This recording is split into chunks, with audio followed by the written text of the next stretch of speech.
Yes, hi. My name is Ron. I'm a professional driving school instructor at Ben's Driving Academy, and I'm going to take you through a session to do with the road test. Okay, so all road tests are done by a state examiner, and in this case, we're going to do a test from the Milford RMV. This is the vehicle we are going to use for a test. The vehicle has to be in good condition mechanically, and also it has to make sure that the vehicle is fully registered.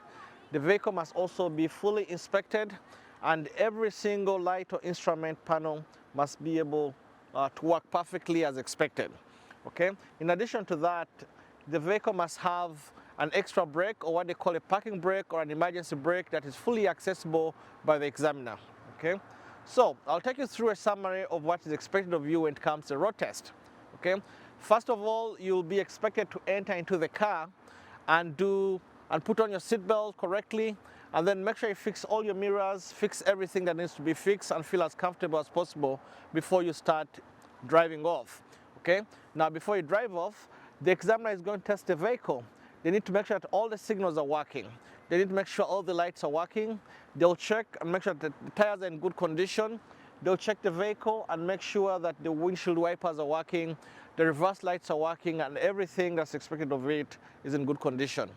The next thing, the examiner is going to check the registration of the vehicle, make sure that the registration is current. They'll check the inspection sticker and make sure that the car was recently inspected within a year. And then once that is done, the examiner will start to test you once you pass that portion. In addition to the vehicle being in good condition, you must have a sponsor. A sponsor must have had a US license for at least 1 year, and they'll sit behind you to be your advocate during the test, and the sponsor will be able to drive back in case you are unable to bring the car back. Okay? So once you sit in the car and you're ready to roll, the examiner is going to ask you for hand signals.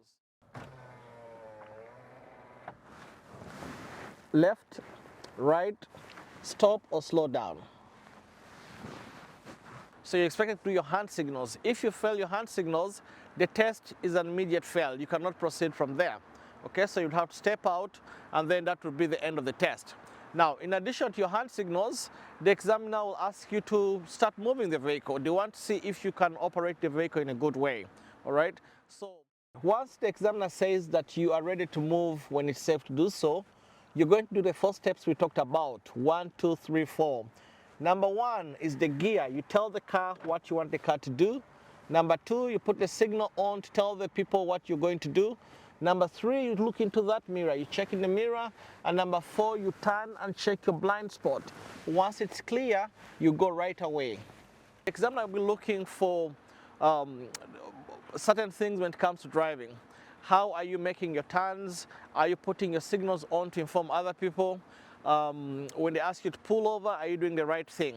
Okay. So also during the test, the examiner is looking for certain things, such as parallel parking. That must be successful. You must be able to do a 3-point turn during the test.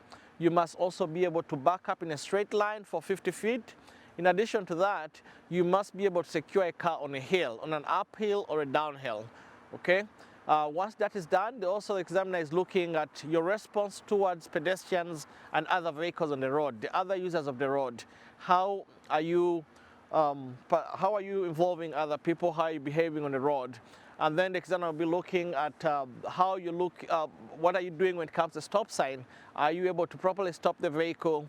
Are you able to yield to other vehicles or to yield to traffic? Do you know who has the right of way, and things of that sort? And if you're able to do everything correctly, you should be able to get your license mailed to you, and that should be it.